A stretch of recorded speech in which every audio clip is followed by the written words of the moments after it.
ആകാശവാണി.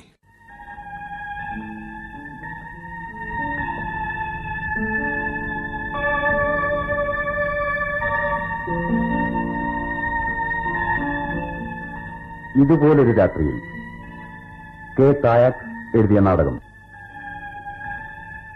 പങ്കെടുക്കുന്നവർ Chemancheri Narayanan Nair, Babu Parassery, P K Sathyanath, Konniyoor Vijayakumar, P Vijayalakshmi, L C Sukumaran, Pushpa.